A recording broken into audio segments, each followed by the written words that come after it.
I don't know how bad this is gonna be, but here goes nothing. 11 months ago, now almost a year, Phoenix and I started dating. These 11 months have been a large roller coaster of things that we've experienced. Lots of smiles, lots of happiness, but also lots of tears. Way too many tears. For a while, Phoenix made things like sentimental posts or art to commemorate every time we made it through another month. However, I often failed to make the minimum public display of appreciation worthwhile. Often it was just the same thing, or it just wasn't unique. Other times I just didn't understand how to do things because for some reason I just can't compute. The closest I've come to making something marvelous for our monthly milestone is a monumentally mundane moving picture featuring Phoenix's most memorable movie by Studio Ghibli when Marnie was there, and the masterpiece The Hype Berlin by the madly majestic musical duo 21 Pilots. It was very rushed. It took 2 days, both of which were our anniversary, but now I want to take the time to really publicize my appreciation for Phoenix outside of my Instagram, considering I really haven't said anything about them on video.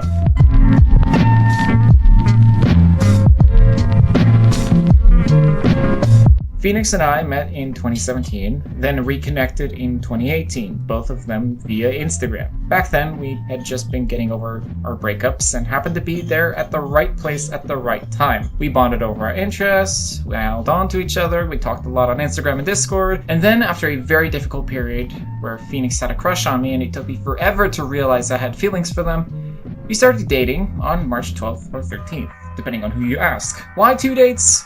Because time zones. We went public on our main social media accounts on March 17th, 2019, my 17th birthday. However, it took a while until our families took notice, and to wildly varying responses. How badly my family reacted to us could be its own entire video, but I'm here to talk about how Phoenix makes me happy, so we'll save that for later.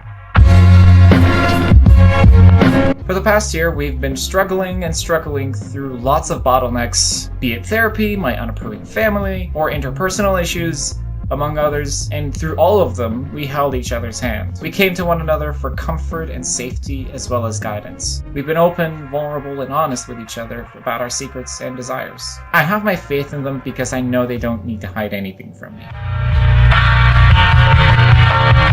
Phoenix is the greatest person I've ever met, and I've never once regretted dating them. The way they speak to me is incredibly touching, even if they say that they don't know how to express themselves. The way they smile really says that there's good people in this world. They're the kind of person whose silliest sound brings a smile on my face. Speaking of faces, Phoenix is also the cutest individual I know.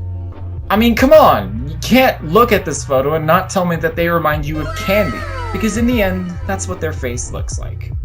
Eye candy that I would gladly love to smooch were we not 5,000 miles apart. The cuteness is also the reason why every time we make an Instagram post about each other, I place a tag on their nose. By the way, yes, they do the same. They can also go the opposite route by looking hot. Trust me, watch them wear a leather jacket and you'll understand.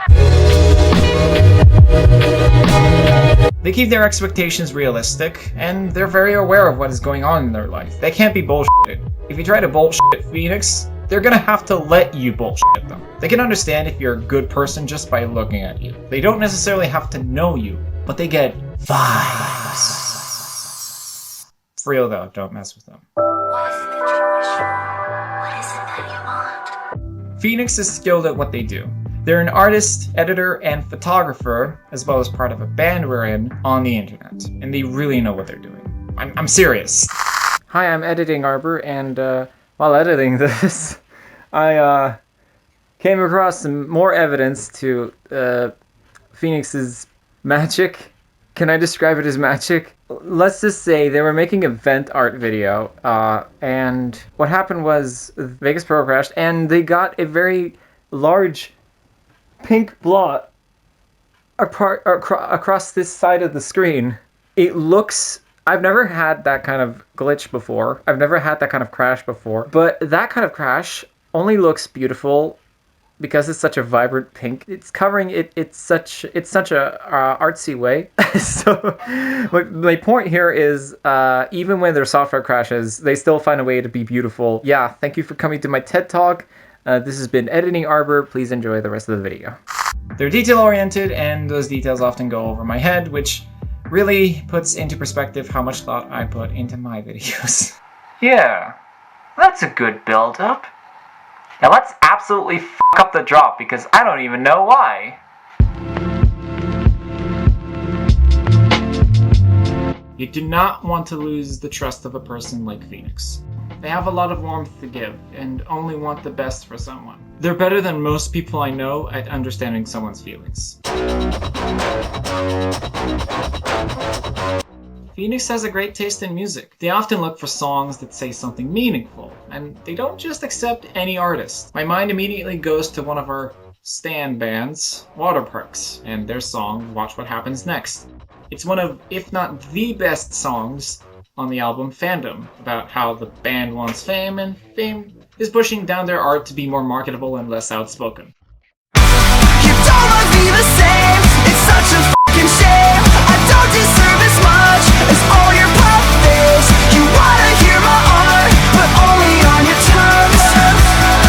So what are these fucking words?